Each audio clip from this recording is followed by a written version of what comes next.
atu le tātou ekalesia, tae au manuia, a fitai le atua ua tātou aulia manuia mai le tae au fau o le aso sā o le laupama. Ia i le atua lona lava vi inga, a ia ia te au tau umalana wha manuianga e le au noa whatalofa atu foi. I le mamalu ma le paia o nisi o lo maua le nei whaasalaunga i lunga o le online, ia o te whatalofa atu le Samoan Christian Fellowship i te Moines i Seattle, Washington, e tusa malo wasia si mai tātou te whaisauninga whatasi i le nei fo i aso sā o le aso sā o laupama. A la tātou wolo i le upu o le atua. Whaia ia te oe le fionga pa ia le atua ia e mānei alo le sua i ei o lautus pa ia. Maua se whe au mai le li i mo tātou uma whatasi le nei aso sā i le Ioane i lona mata upu e se fulu ma le valu. Ioane i lona mata upu e suma le valu a le whai upu mua se ia o le whai upu e suma le tasi. Maua ai le whe au mo i tātou le nei aso ia whapea fo i le nei vai aso maasa uma. I le tuspa ia Samoa o le au whaitawina, ua whetalai atu ia upu o na maliwa tuai leo Iesu ma ona soo i le tasi tu o le alia o ke tarono. Ua iai le whanua wa lato wo iai ma ona soo. Ua iloa fo i lea mea i uta le na whalata ina o ia. A wana maliwa tu soo iai Iesu whatasi ma ona soo. Wa maua fo i uta le au ma au auna mai le awosi taulanga sili ma farisaio. Na aluatu le o ia i lea mea masulu ma la mepa ma le au penga. Wa sila fia fo i Iesu mea uma o le ao o ia te ia. Ua maliwatu ma whape atu ia te latou. O ai ea tau te sa ilina. Ua latou tali mai ia te ia o Iesu le Nasareta. Whetala iatu leo Iesu ia te latou wa au le nei. Ua tutu whatasi fo i mai latou o iuta le na whalata ina ia. Ua whape atu Iesu ia te latou wa au le nei. O na tu muli ai leo i latou wa pa u fo i le ele. O na toi fesili atu leo Iesu i a te latou, o ai ea tau te sailina. Whai mai i latou o Iesu le Nasareta. O na tali atu leo Iesu, wa uma o na au whai atu i a te utau wa au le nei. O le nei, a whai tau te saili mai i a te au. Tu bea i a i latou nei, i a latou wo. Ina ia taunu wai le upu na ia whapea atu wai. O i latou na e fo ai mai i a te au. E le i whano o so latou e tau tasi. O Simona Peteru fo i wa iai le pelu. Wa se i e ia. Ma tai a i le au na le osi tau langa sili. Wa tipi e sea lo na talinga tau matau. O maliko le ngoa o le au na. O na whetalai atu leo Iesu i a Petelu i na sulu ia lau pelu i lo na wha moenga. O te le inu ea i le ipu, wa au mai i a te au e lo tama. Manuia mai le atua i le tātou whalongolongo i lo na whetalai mai le nei aso, e ala i lana upu. Au leo o tātou iai nei le, ta e ao o le aso sā o le laupama, se taimi o le nei vai aso, i le aso wharaile o le a tātou whaamanatu i nai le aso maliu o le lii. So o lea i le aso sāma le whaamanatu ina o lona to e soifua mai le tunga mau ma le oti. Ai amatai le whe au le nei tae au i lo whape atu. I se taimi whape nei si lia i le lua afe tau sanga taluai.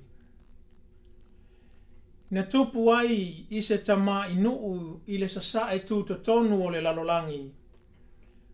Se mea sili o na winga ese mamao a e lona taua. Na sunu i ai le ala fale o le malo le atua I tua pā o Yerusalema. A e talili le si ufofonga o le na whaia mea uma.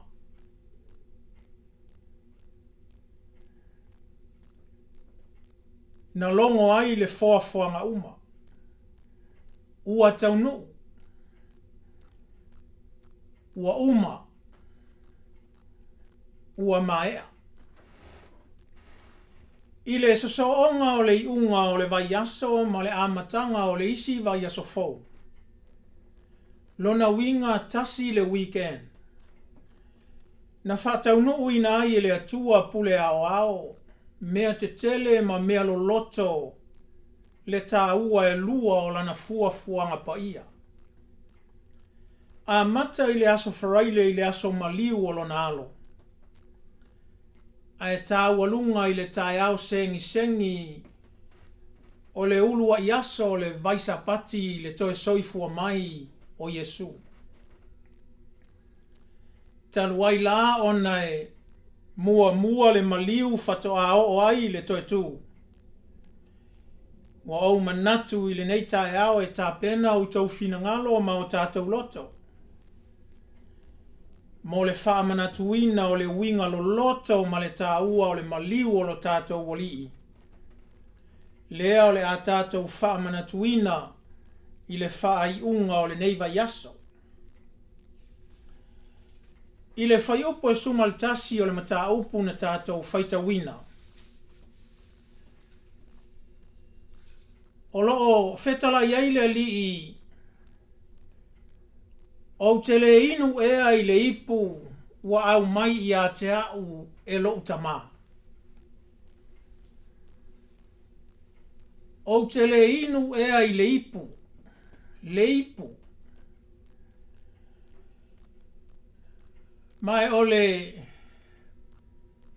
mele na le fia tatai I aise manatu I le nei tai au. Wa tāua so'o I le tuspa ia I whetalainga Iesu I lea lava vai aso. Le upu ipu. A sisila fo I le mātai o e luas fulu e mānai le sue I ai o lau tuspa ia. Mātai o e luas e fulu al whai upu e luas e fulu e o le luas sumal tolu. O lo tāua I fo I nā I le li o Iesu le ipu.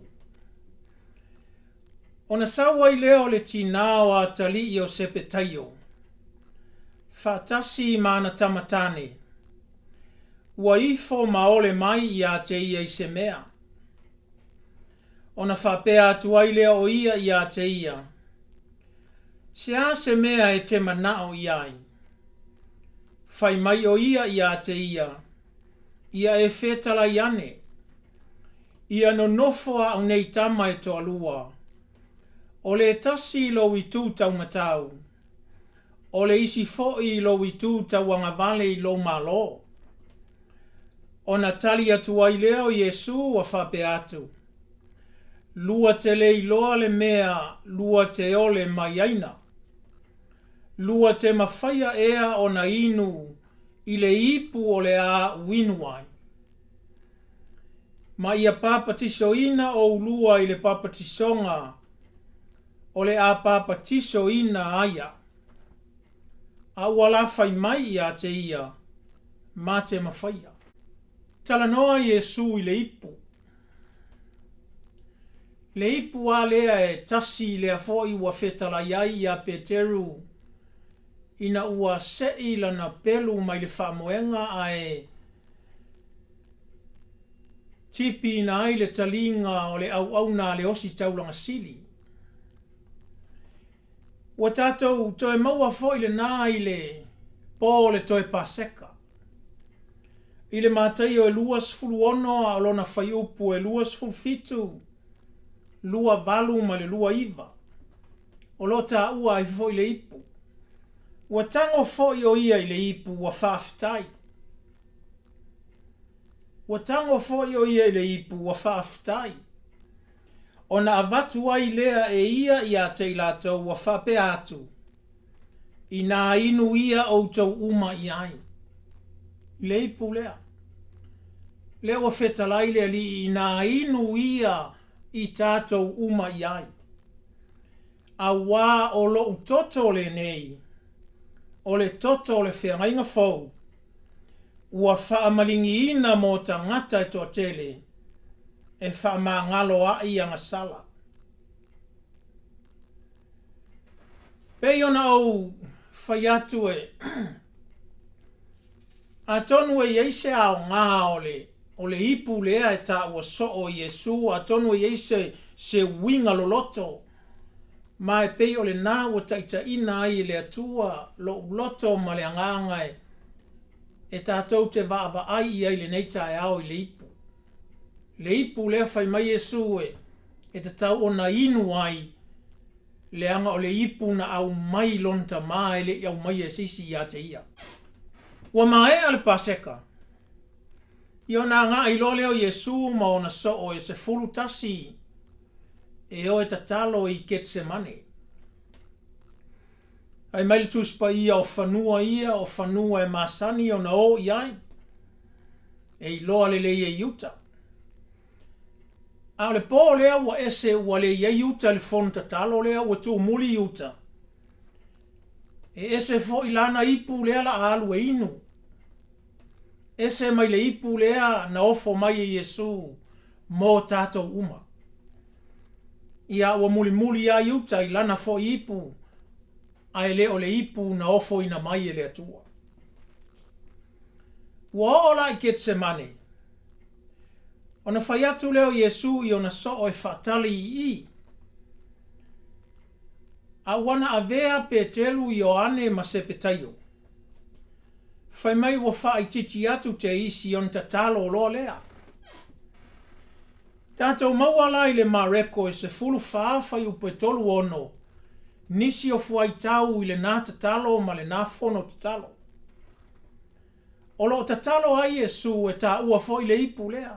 Whai mailan tatalo. Avalo tamai. E te mawhaia o e mea umalava.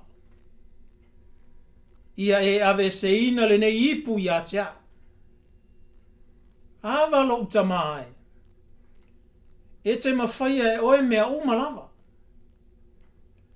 Ia e ave se ina la le nei ipu ia tia.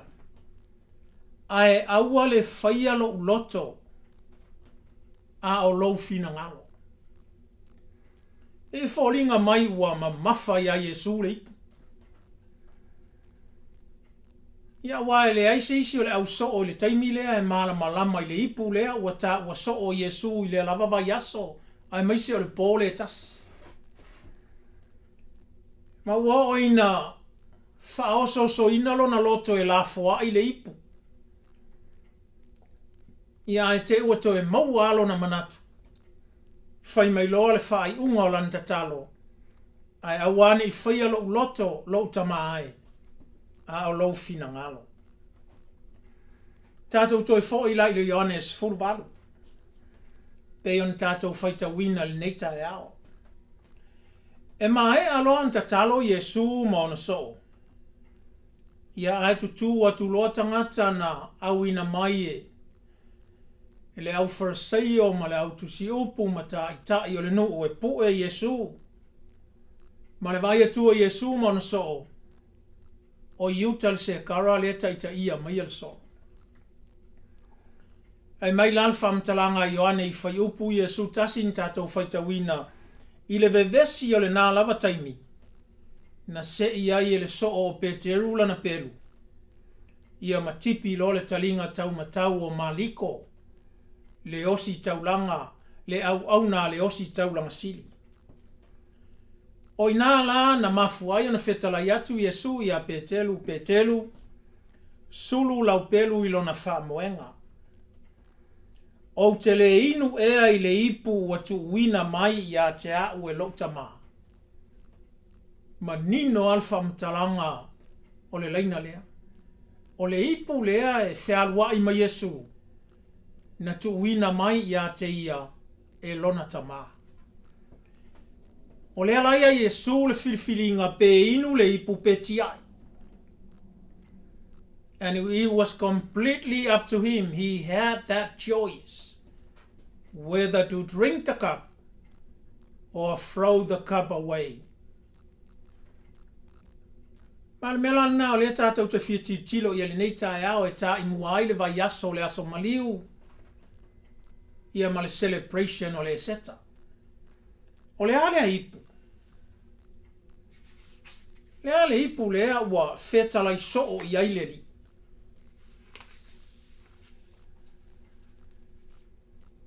Ia e tumultus pa ia i whamatalanga o le ipu.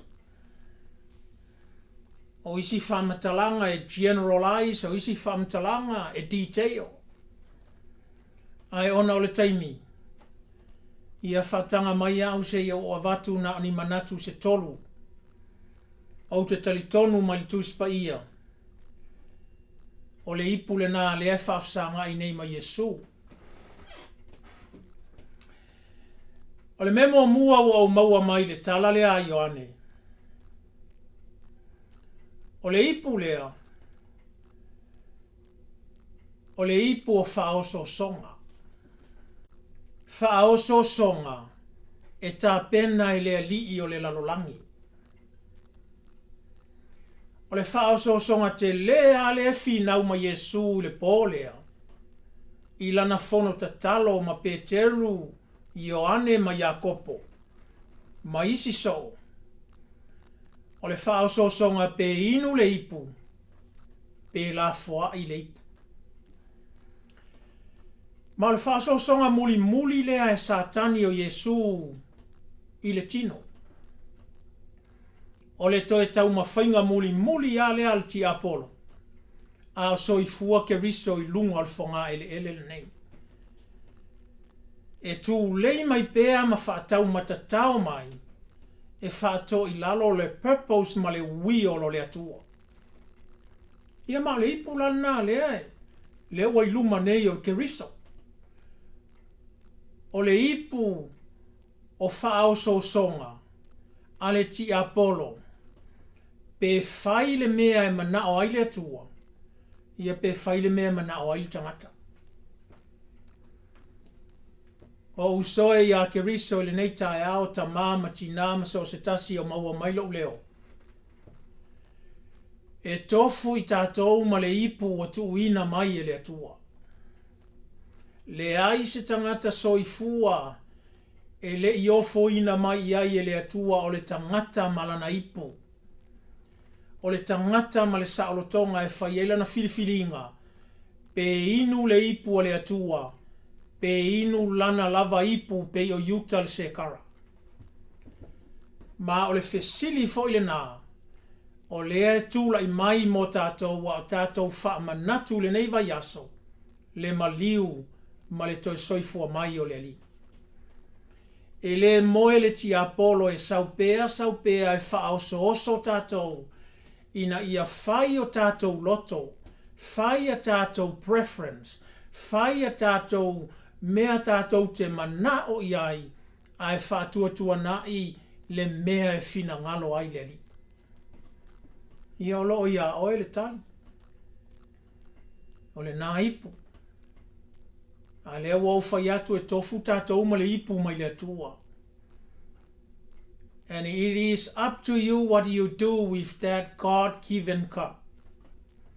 Pe te inua le ipu au mai le atua. Ia pe creator o e sau fo ipu. O le isi ipu lea e maual tuspa ia lea e whengai nei ma Iesu. O le mea nā tā ua il salamo e tā vita se lau se fuluono whai upo su tolu. Salamo tā vita se lau se fuluono a le whai upo su tolu o lo tā ua e tā vita le ipu o le ola tanga. Whai mai tā vita o te a vae ia te oe le ipu o le ola tanga, the cup of salvation. Ia ma mela nā le ua i luma nei o ke riso. O le ipu o le ola tanga. O le mea fol nā le ua i o luma ma o luma. A e mana o te inu i le ipu, o le ipu o le ola tanga, le ipu o le atua. A e mana o te le inu ai, ia o le tūlanga lava le nā e o iai lo soifua ma le whaavavau o le li. O le isi lea tā ua o le whamantunga, lea iei se taimi o tātou whaamanatuina. So se tasi e le inu le whamantunga, wa misia ia oena e inu le ipu o le olatanga. Mena o le tele o e kalesia e talitonu mwhatuatua moni ia ke riso, e tā ua tele ia la tautou tino le kalesia po members o le lotu, ua fuata ina ma whanau fawina o la tau wolanga, ma participate i le Holy Communion. Le anga a e le inu le whamantunga, wa e le inu le whaolatanga le atua, na tā pena ina e lona alo. Ia lea lae, le a inu a Iesu, a wā o ia na sau e whai le melena mō tātou. O le isi ipu le ilu manei o le ali, o le whaaha o a onga.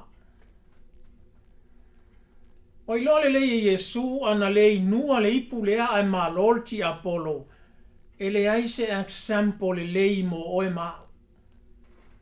A lea lai mana o le ali i e seki le whataita inga.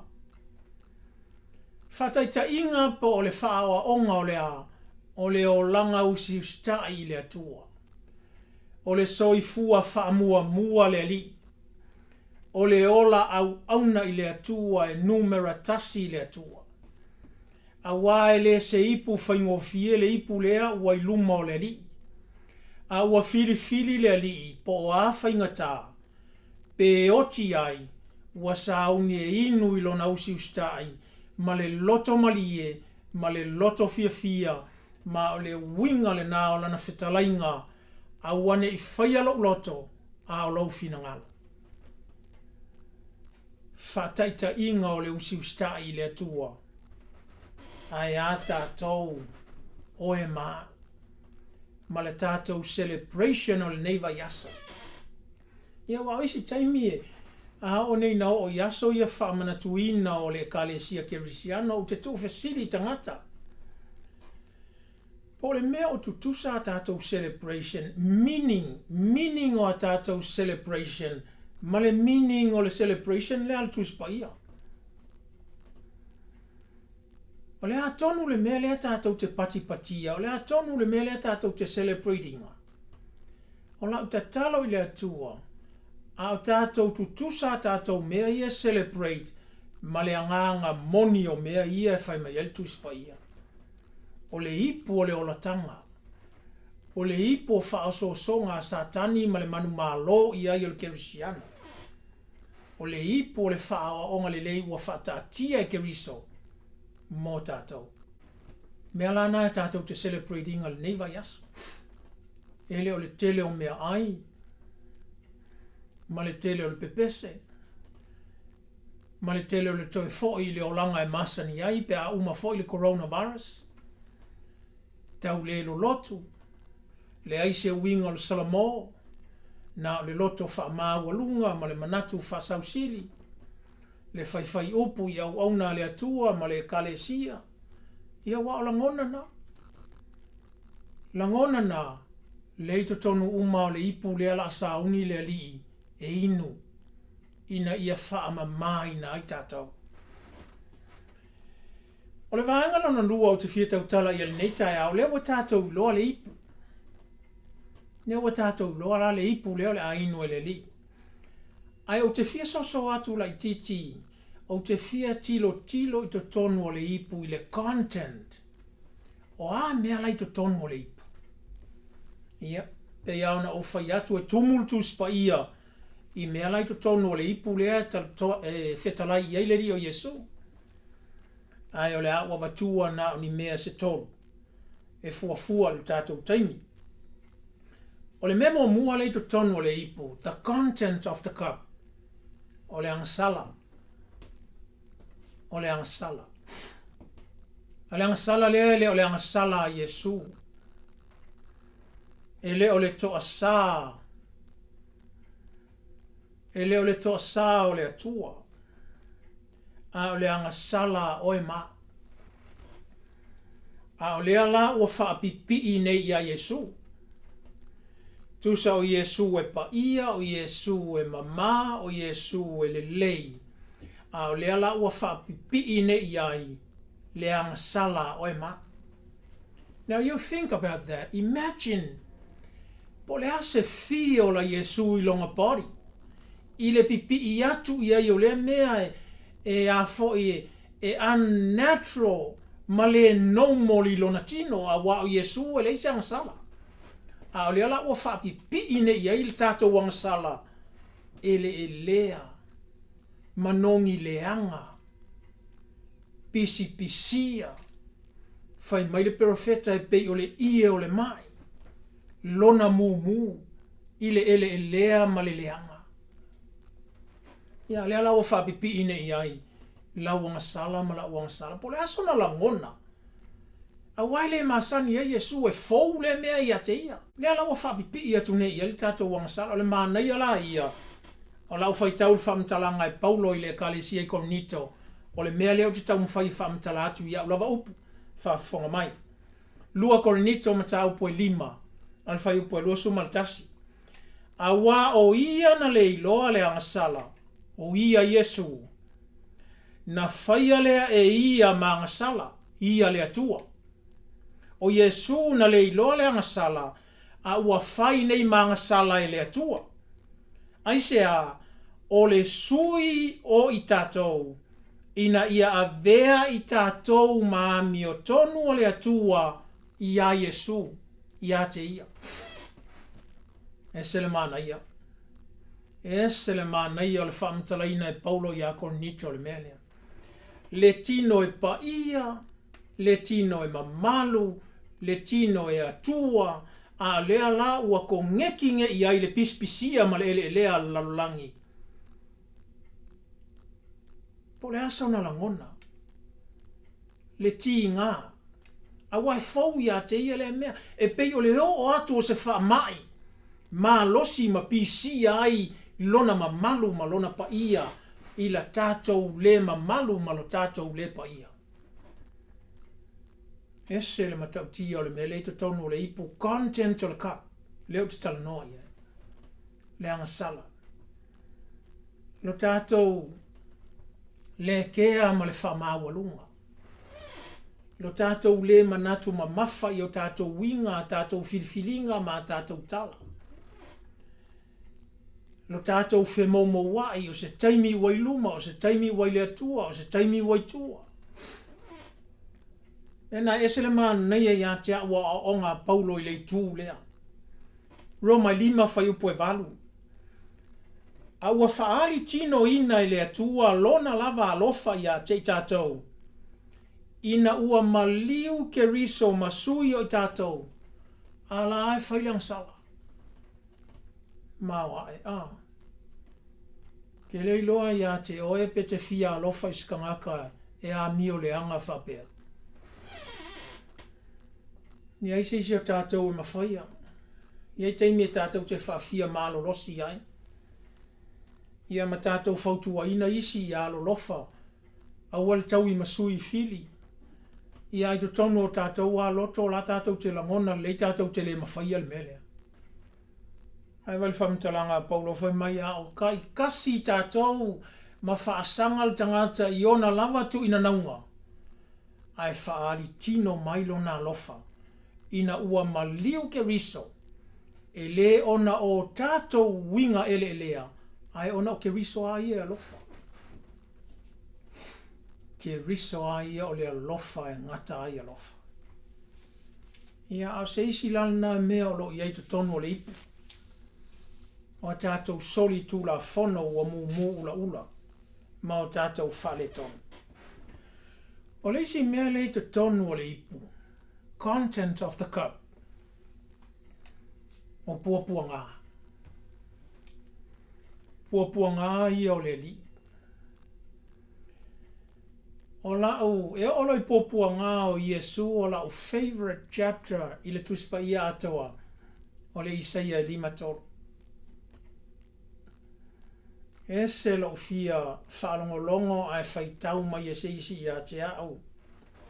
Whai upu se fulu lua o le mata upu le 5 o le Isaia. Le whaamatala ina e le profeta a o ile anganga o le lii lona whaali mai i puapua ngā o Iesu fitu se lau mon tupu tausanga o le tupu.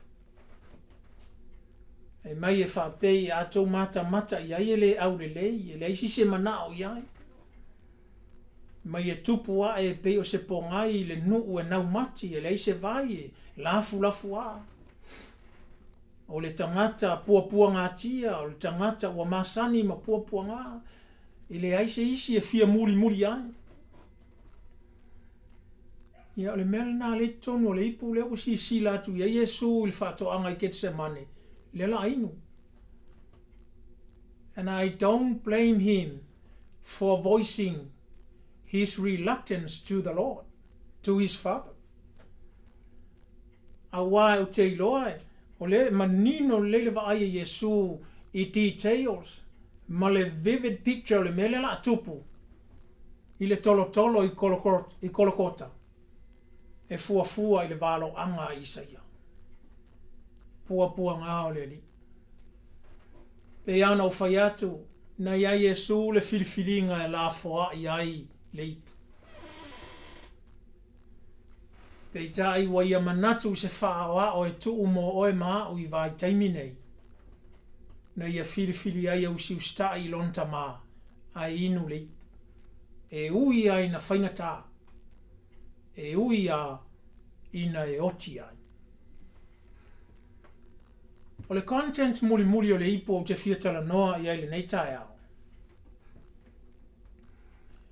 E tau le whaperetania o le separation. O tau toma natu i se u whasamoa tonu e whasamoa aina ia maua le loloto o le upu. Ma le mea lea e manatu iai le auso e su o le tuspaia. A le isi le mea te lena i tutonu o le ipu. Na va ai e su o le separation o ia mai le atua ta whatonu. Wa whasamo ina le upu Samoa e tasi o le tu e senga o le keriso. Si o le e le isi o tātou e malama le leile melea na o Iesu wa le isi tangata ola. Na o Iesu wa le anga wo o iai. Le sau mai le tua. E le oti se atua. E le mai se atua. E le angasala se atua. E le lea se atua. E le ola le mama se atua. O le atua ia o le atua. Sau mai le lalolangi le na o le atua. I le lalolangi le nei o le tangata ola e tumu i mea le anga ia. You think about that separation. And that was in the cup. Ele ngata o le liutino i le fale o manu i petele ema. A le alala a te le ale separation o le alu le oti.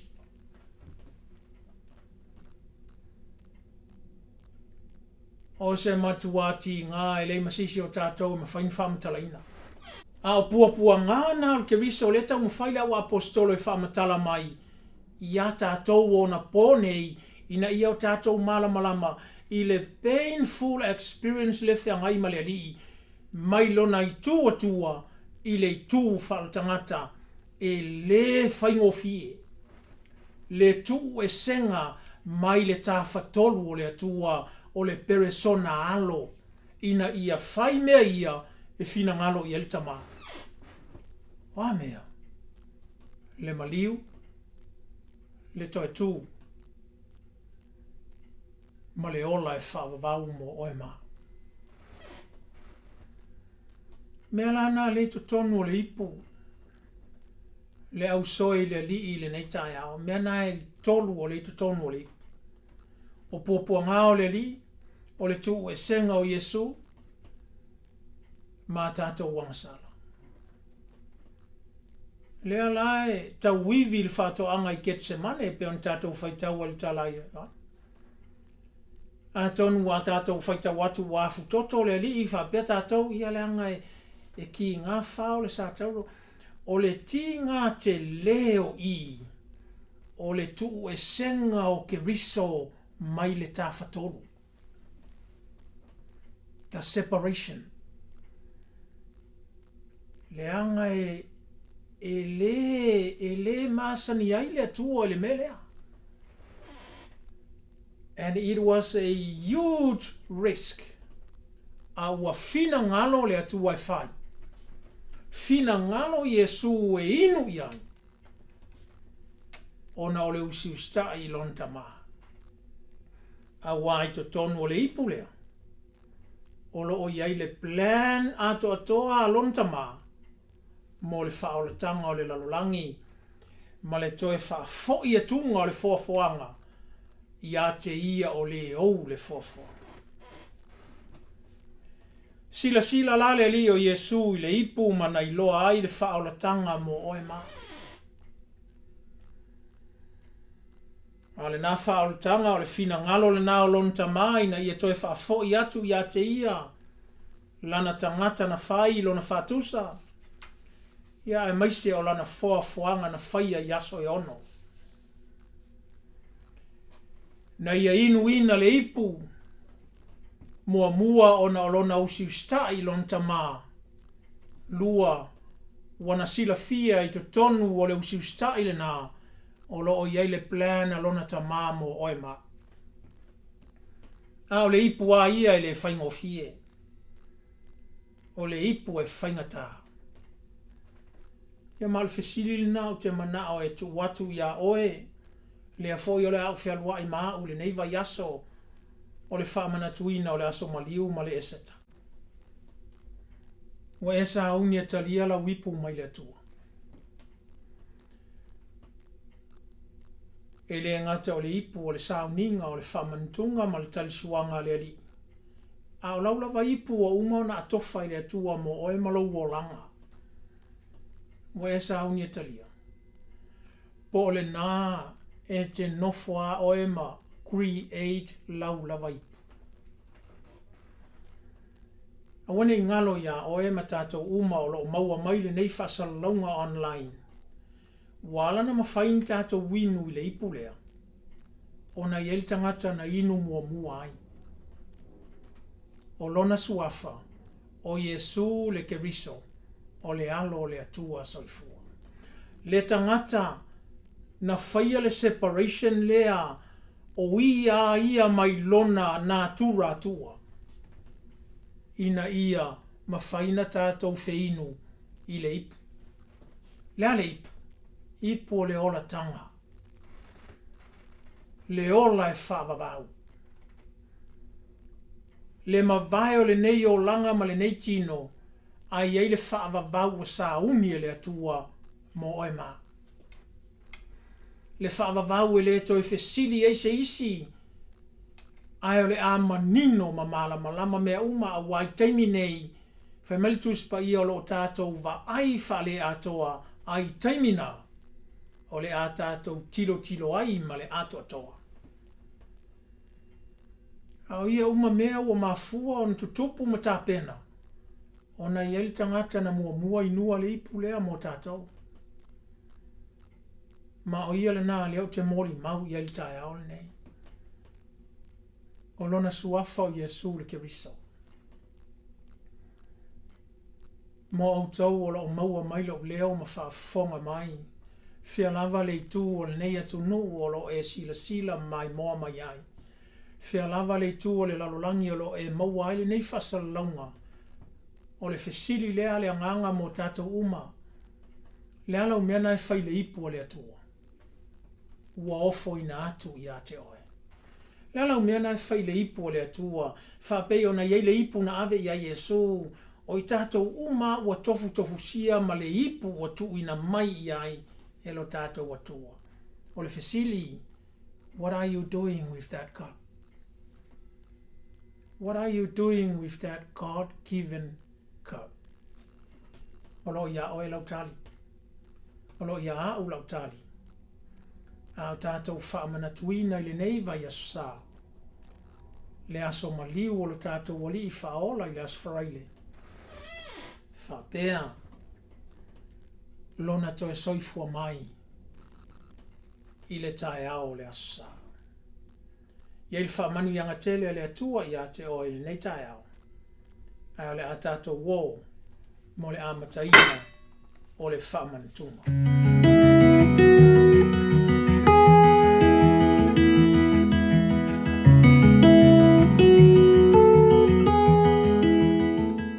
Whamantunga po le talisuanga le lii o Iesu Keriso. O le atato wifo matatalo i le atua. Iesu e lo mātou wa lii, ma lo mātou wa tua. Ua mātou sauni le neitai ao lo waso pa ia. E whaamanatuina lo maliu o puapua ngā ma lo toe soifua mai le tuunga mau ma le oti. Whaafetai le ngā ruenga mai a ea ma le ato atoa. Ua umaona e tā pena masaunia mo i mātou.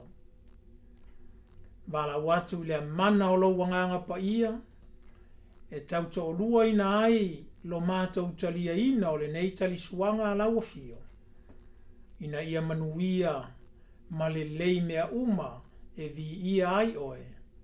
Ona o lau suafa Iesu. Amene. O hau foi na umaua mai le li le mea na utu ina atuai i a te utau. Le alawa pō na whaalata ina ai le li o Iesu na ia tango ai le areto. Wa ia whaafitai. Tofi tofi ai lea mawhai atu, i nā tango ia i nā ai. O lau tino le nei wa tofi tofi masui au tau. I au tau whaia le nei mea ma whamanatunga i a te au. I asa uma tau te a ai ai. Wa ia whapea fo i le ipu ina wa uma o nā ai. Wa whapea atu. Le ipu le nei o le whiangai ngā whaulea i lau tato. I au tau whaia le nei mea ma whamanatunga i a te au. I asa uma tau te whainu ai. A wā o asa uma tau te ai le nei a reto ma whainu le nei ipu. Tau te whaailoa atuai le maliu o le li. Se ia fio mai o ia. O le a tātou te talo e whapa ia le tino ma le fatusa o le toto o le li. Mātou tu ina atu i la wafio, le whalawa ma le areto o le ali ia. Le waina i le neitai ao mo lau whapa ia ina. Le fatusa o lau tino, le fatusa o lau toto, na whaamalingi ina, ma whaamo ina mo i mātou. Le ali ia Iesu, whapa ia mai. A mata i o mātou loto, a mata i o mātou tangata. Ina ia pa ia mo la wafio. Whapa ia mai, le a reto ma le waina, le a mātou talia o le fatusa o lau tino ma lau toto. E ia te oile vi inga o na le taulanga sili sili na e saunia. O na o lau suafa Iesu. Amene.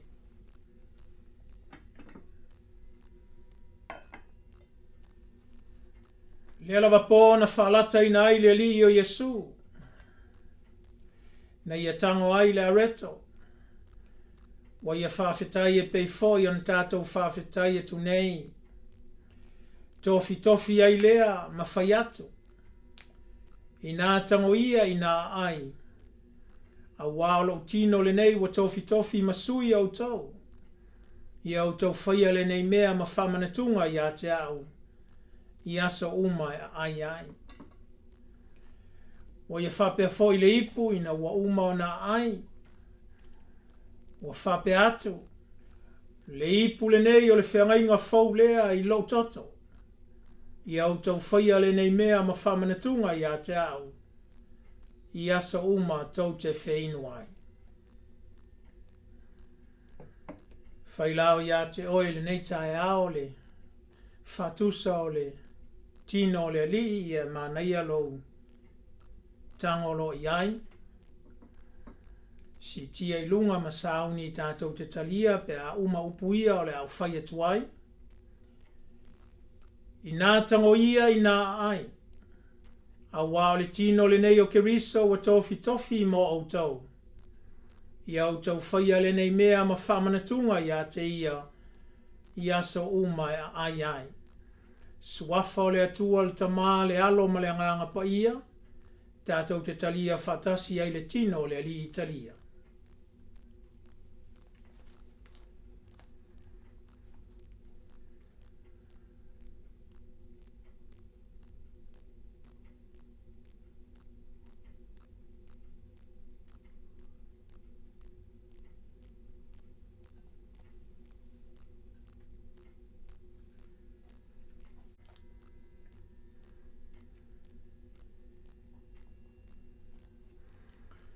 Ma nei alo tango i le ipu.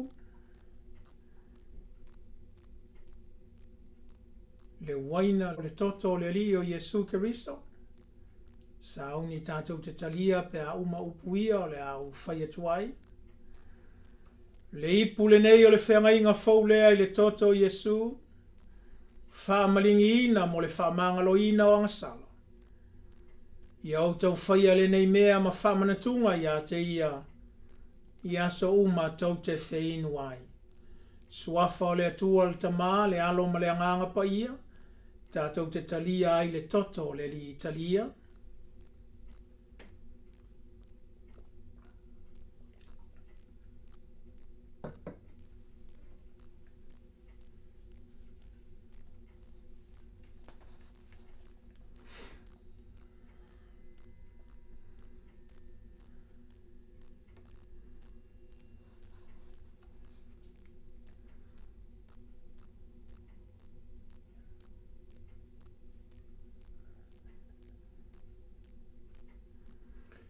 Iesu Keriso lo mātou wali ma lo mātou whaola. E oli whaia e o mātou loto i laua fio, e le ngata o le neita e ao a o asa umalawa. Pe a manatu natu le taulanga sili ese, na e o sia e ala i lo maliu ma upua ngā. Ona o i mātou o tangata angasala maleleanga. A ua matua whatupu ina atili lo mātou whamoe ma le whatuatua. Pe a manatu natu fo i lo to e soi fua manu malo mai. I le tuunga mau ma le oti. Ina ua mavaet aso e tolu. Le ali ie. Ua mawai lo mātou wavanoa. E no nofo fatasi ai ma la ua fio. I lo whaavavau pe a mawai le nei o langa. Whaafetai le tua. A ua mawhaia ia mea mo i mātou. Ona o lau ngāru wenga mai a e a male ato atoa. Ia te oe le vi inga. Ia te oe le whamanu. Ia tāpua ia oe o mātou loto male a nganga whamaoni a so uma. Ia i lau whamanu ianga i lau whanau. Ia i lau whamanu ianga i so se tasi. O ona talia le nei sauninga whatasi mai mātou online. Ia i lo walofa ia i lato uma. Ona o lo suafa Iesu mātou te whai uai. Le tali suanga la wafio. Amene mamene. Ia, whafta iatu le tātou a inga lotu. Le unga le nā le tātou sauninga le neita e ao au fia ai ma le tali suanga le li. Tau ina ia alofa le atua whamanuia te le atu ia te autou umalava. Ona o le suafa o Iesu. Amen.